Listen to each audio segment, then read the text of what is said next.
So we're at a point in history where we're going to see the downfall of a dictator. This happened with Gaddafi. This happened with a couple other people, but this is a unique situation.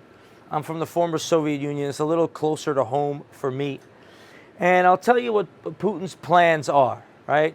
Originally, Putin thought that he could annex, in his delusional world, in this bubble world, right, where absolute power corrupted absolutely his mind.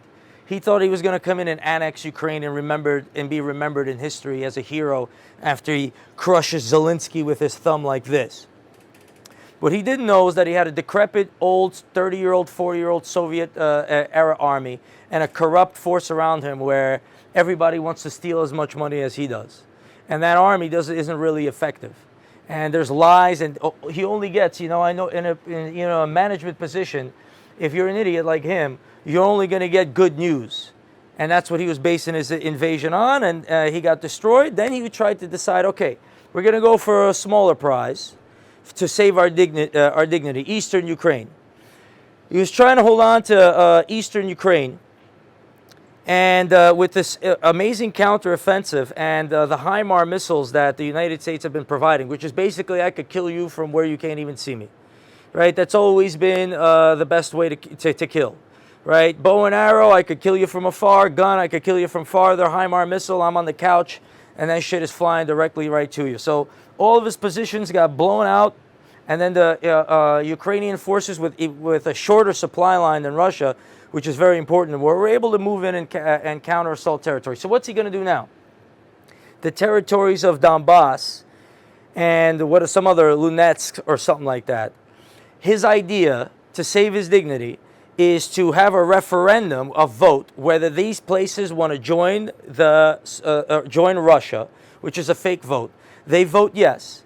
Then he says, if you attack Russian territory, which is now the old part of Ukraine, Russian territory, I'm going to be able to retaliate with nuclear arms while 300,000 Russian troops are stationed there, which is a decent plan, so you could save dignity. But at the same time, he's got 90 days to 180 to do that because the Russian economy can't take it any longer. The people are in misery. This is a modern era when information is passed around easily, and the people feel left out of the global community. To say you're Russian is even uncomfortable in certain situations, even in New York City. So in Europe, it's terrible, right? So he's defamed his own people, and he's making this desperate gamble, right? Now, how's Ukraine going to counter that? Well, they got to get to Lunetsk and Donetsk before any of this happens, before this conscripted 300,000 troops are supposed to be sent to the front lines, which is a logistical nightmare.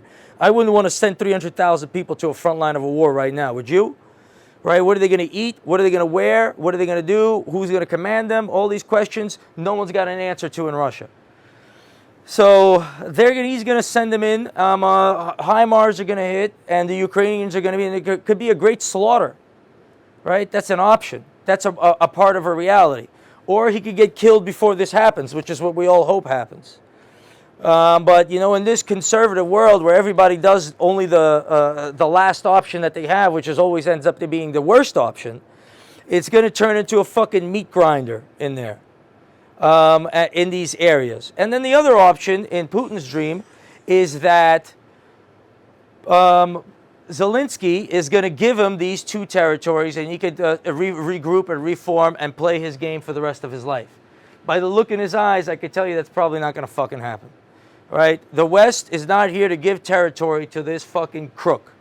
The generals that he has and his defense ministry, is already crumbling. He's replaced them with gangsters, opened up prisons. That's where his mind is. He's like, I'll come up with an idea, a makeshift idea. We don't have a roof. I'll have an umbrella. You know what I'm saying? He's lost his mind, but he's got the nuclear weapons. But even the Russian federations are rebelling against him at this point of time. So the heat is on, the pressure is on, and you're watching history, right? What's going to happen? Well, it's not certain. That depends on what the players in the game do. It looks like Zelensky's going to, and the West backing him is going to sit here and fight to take every scrap of land. Well, at the same time, he's going to do everything he can to maintain his prestige. These are two forces that are clashing at this particular point. And is he going to get killed or not?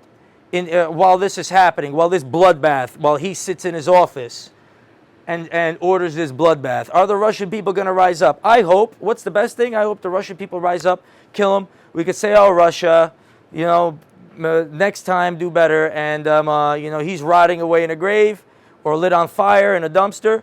And everybody opens up the oil, and then we start selling to Europe, and Europe is fine. Merry Christmas. The prices go down. That's the best case scenario, because he's the troublemaker here. He has to die. But, you know, if no one has the courage to kill him, then other people are going to get killed. And the world's going to get darker and darker and darker. And if nobody stops it, a nuke might pop off as he fucking goes out. But who knows? So that's a dangerous world. It's real easy. You can find where he's at and hit him with an airstrike. Or you can wait for other young people to die. The world and the leaders of the world prefer young men to die somewhere in a battlefield with a shell that hit them and their arm that flew off than to see someone who's on TV die. That's a sick world. That's a big problem. We're going to find out exactly how it ends. I hope it's with the downfall of this piece of shit, but he might, if we wait a little longer, he's going to grab us by our ankles and drag us with him.